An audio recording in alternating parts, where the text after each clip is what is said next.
Hey everyone, ready for a deep dive into something pretty awesome? Awesome and old. That's right, we're going way back in time with Aristotle today. And you know we love a good philosophy deep dive. Exactly. Specifically, we're tackling Aristotle's idea of eudaimonia. Have you heard of it? I think a lot of people hear eudaimonia and think it's just another word for It's happiness. like a feel-good, everything's peachy kind of happiness. Yeah. But it's so much more than that. Okay, I'm intrigued. Tell me more. Well, to really unpack it, we're turning to a podcast episode called Happiness, According to Aristotle, The Pursuit of a Fulfilled Life. Oh, I love that title. Pursuit of a Fulfilled Life. That sounds pretty deep. It is. And it perfectly captures what Aristotle was getting at. He believed that happiness wasn't just some fleeting feeling, but a way of life. So how do we even begin to understand this guy? Like, who was Aristotle anyway? Picture ancient Greece. Think Plato. Socrates. Right. Aristotle was actually a student of Plato. Wow, serious philosophical lineage right there. And get this, he was also the tutor to Alexander the Great. No way! Talk about a high-powered student. I know. Aristotle was a true polymath. We're talking logic, ethics, politics, even biology. He was into it all. That's impressive. But okay, let's be real for a sec. Why should we care what some ancient Greek guy thought about happiness? I mean, times have changed, right? Oh, they definitely have. But here's the thing about Aristotle. He didn't just think about happiness. He made it a cornerstone of his entire philosophy of life. So he wasn't just like theorizing in some ivory tower. Not at all. He had this really systematic approach, almost like a scientist, which makes his concept of eudaimonia all the more powerful. So it's not just some airy-fairy feel-good stuff. There's actual substance behind it. Exactly. Okay, I'm hooked. Tell me, what exactly is eudaimonia? How is it different from just plain old happiness? Think of it this way. Happiness is kind of like winning the lottery. This sudden burst of joy, but it fades pretty quickly, right? Yeah, sadly, the novelty wears off. Eudaimonia is different. It's more like that deep satisfaction you get from working towards a meaningful goal. Like the feeling of accomplishment when you finally run that marathon you've been training for. Yes. It's about striving for excellence, living up to your full potential. So instead of just chasing fleeting moments of pleasure, we're aiming for this deeper sense of fulfillment. Right. And it's about so much more than just how we feel. Eudaimonia is about living a life that's actually good, a life that embodies virtue. Okay, hold on. Virtue. Like being a good person. That sounds a little preachy, doesn't it? I know it can sound kind of old-fashioned, but Aristotle saw virtues as these tools, almost like superpowers, that actually help us live better lives. Superpowers. Okay, you have my attention. What kind of superpowers are we talking about here? Well, he talks a lot about courage, kindness, wisdom, things like that. He believed these qualities helped us to face challenges, connect with others, and just navigate life more effectively. So it's not just about being a goody two-shoes, it's about developing these inner strengths that help us thrive. Exactly. And that leads us to another really important Aristotelian concept, the golden mean. I think I've heard of that. Isn't it just about, like, not overdoing it with things, like don't eat too much cake, that sort of thing? It is about finding balance, Mm. but it goes way beyond just cake. The golden mean applies to pretty much every aspect of life. Like what? Give me an example. Well, think about courage again. Aristotle would say that true courage is that sweet spot between recklessness and cowardice. So it's not about being fearless, it's about finding that balance between taking risks and being cautious. Right. And you can apply that same principle to things like how we handle our emotions. Yeah. It's not about suppressing our feelings, but finding that balanced expression where we're assertive but not destructive. So, like, when you're angry, it's not about bottling it up or exploding at someone. It's about finding that middle ground where you can communicate your feelings effectively. Exactly. And honestly, that's something I think we all struggle with today, right? Social media and the constant pressure to be perfect, it's easy to get swept up in extremes. Aristotle reminds us to seek that middle path, that place of equilibrium. You know what? That really resonates with me. I feel like I'm constantly swinging between working too much and feeling like I need to say yes to every social invitation. Maybe Aristotle has some wisdom for me there. I think he just might. And that's what's so amazing about his work. Even though it's thousands of years old, it's still so relevant to the challenges we face today. Okay, so we're starting to see that eudaimonia is about way more than just fleeting happiness.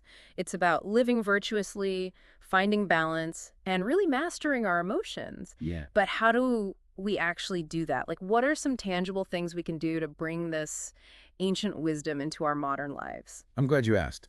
Because the podcast episode we're diving into today offers some really practical advice straight from Aristotle himself. Okay, I'm ready to hear these ancient secrets to a fulfilling life. Spill the beans. All right, let's do it. So, the podcast episode we're looking at kicks things off with a really simple but powerful idea. Simple is good. I like simple. Right. It's about cultivating virtue daily. So, like, trying to be a better person every day. Exactly. But Aristotle takes it a step further. He says to pick one virtue to focus on each day. Oh, interesting. So instead of trying to be, like, perfectly virtuous all the time, I can just focus on one thing at a time. Exactly. It could be honesty, kindness, patience, even courage. And then you just look for opportunities throughout your day to actually practice that virtue. So if I choose patience as my virtue for the day, maybe I try not to lose my cool when my kids are driving me crazy. Exactly. Or if it's generosity, maybe you go out of your way to help a coworker or volunteer your time.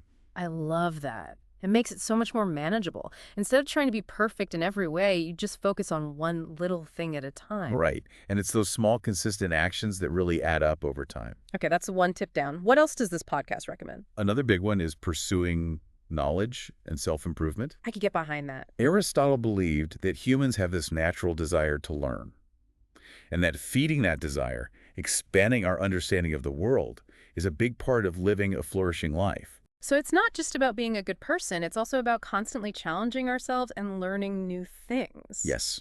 And it doesn't have to be this huge undertaking. The podcast suggests dedicating just a few minutes each day to learn something new. I love that. A few minutes. Everyone has a few minutes. Right.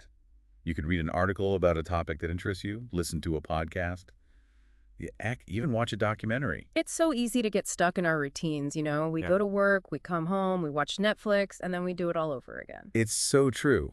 But Aristotle would probably say that shaking things up, feeding our curiosity, is essential for staying engaged with life. So we're cultivating virtue, we're seeking knowledge.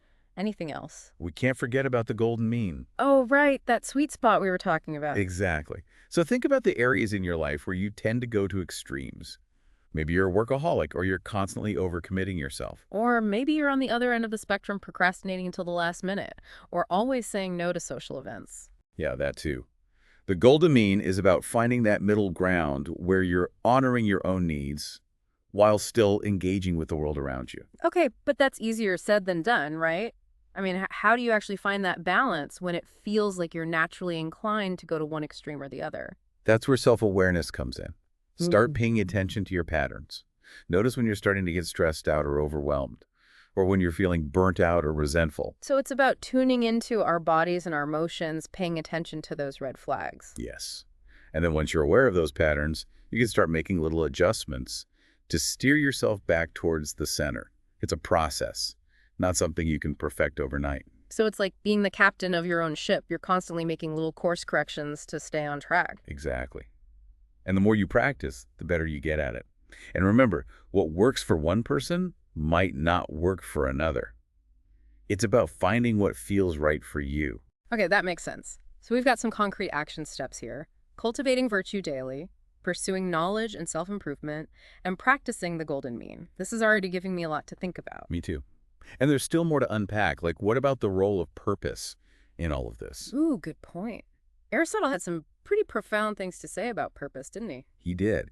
He believed that every single person has a unique purpose, what he called artelos. Yeah. And that finding and fulfilling that purpose is a huge part of living a flourishing life. Okay, so it's not just about being a good person and finding balance. It's also about finding what makes you tick, what gives your life meaning. Yes. He even said that the function of man is an activity of the soul which follows or implies a rational principle. Whoa, that's a mouthful. I know, right? But what he's basically saying is that there's something unique to each of us, a sort of driving force that pushes us towards fulfillment. I like that, a driving force. So how do we tap into that? How do we discover our purpose? Is it something we're born with, or do we have to go on some epic quest to find it? That's the million-dollar question.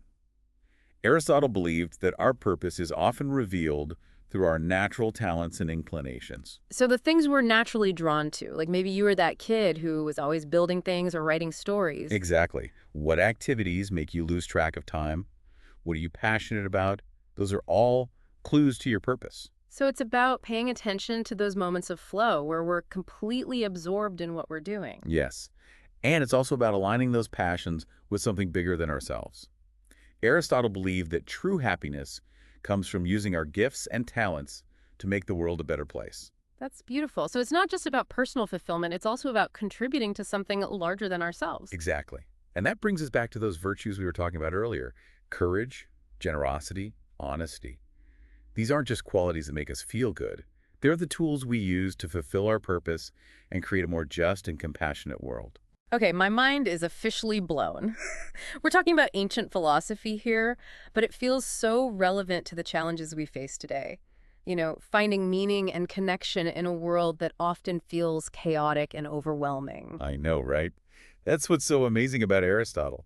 His work speaks to something timeless and essential about the human experience. I'm so glad we took this deep dive together, but wait, there's still more to uncover. What are some specific examples of these Aristotelian virtues, and how can we actually integrate them into our modern lives? Stay tuned for the final part of our exploration into Aristotle's eudaimonia. All right, we're back and ready to wrap up our deep dive into Aristotle's eudaimonia. I'm excited to dig into the nitty-gritty of how to actually live this way. Me too. We talked about virtues in the last part, but can you remind me what Aristotle meant by that word again? He saw virtues as these essential traits like courage, honesty, and generosity. He believed they were absolutely key to living a good life and to experiencing eudaimonia.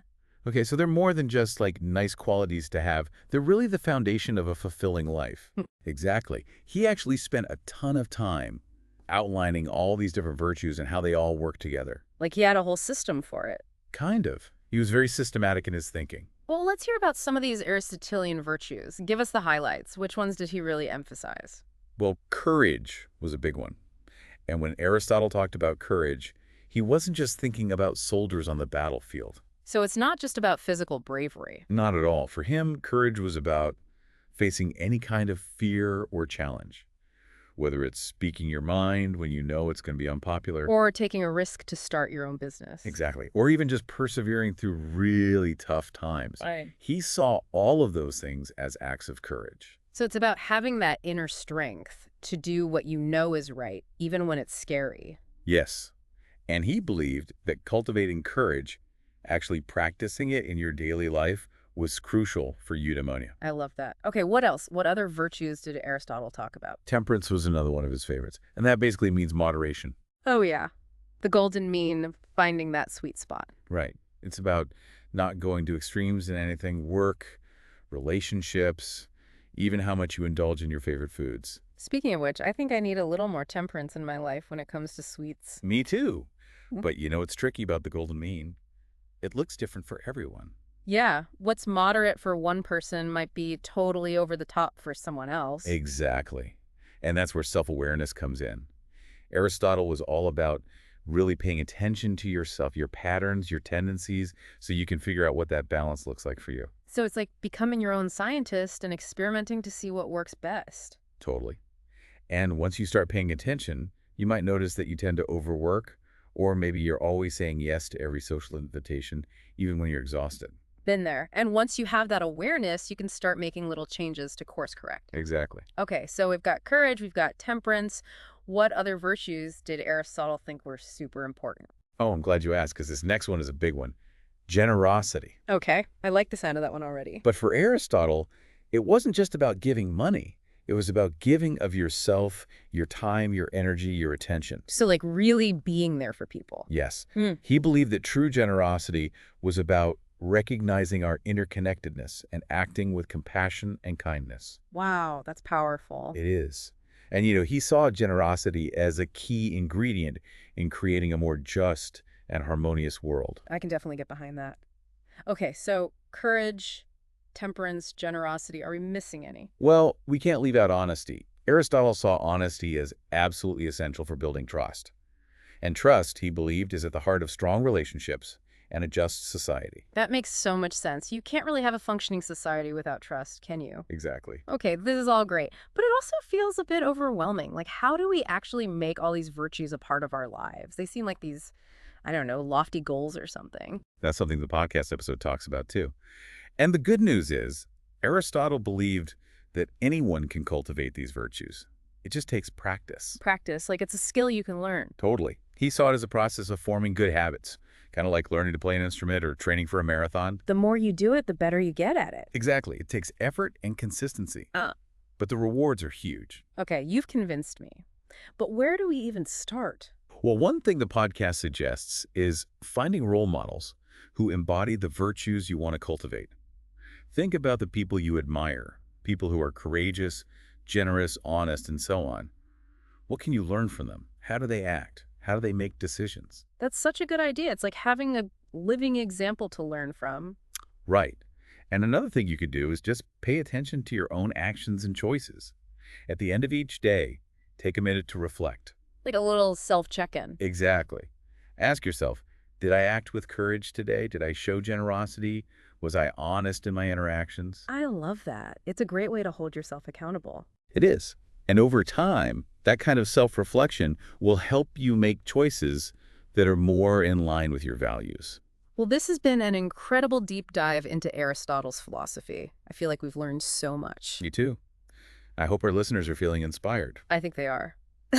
So, to wrap things up, what are some key takeaways you want our listeners to remember? Well, the biggest one is that eudaimonia, true happiness, isn't something that just falls into our laps. It's something we actively cultivate by making good choices and working on ourselves. So, it's about taking responsibility for our own happiness. Yes, and about striving to become the best versions of ourselves. Yeah. And that's a journey, not a destination. It's all about growth and progress. Exactly. And I think another big takeaway is that even though Aristotle was writing thousands of years ago, his ideas are still so relevant today. They can really help us to navigate our modern world and live more meaningful lives. I completely agree. Well, this has been an amazing conversation. Thank you so much for taking this deep dive with me. Thanks for having me. It was a lot of fun. And to all our listeners out there, if Aristotle were alive today, what virtues do you think he'd say are most essential for navigating our world? That's something to think about. Until next time, keep seeking, keep questioning, and keep diving deep.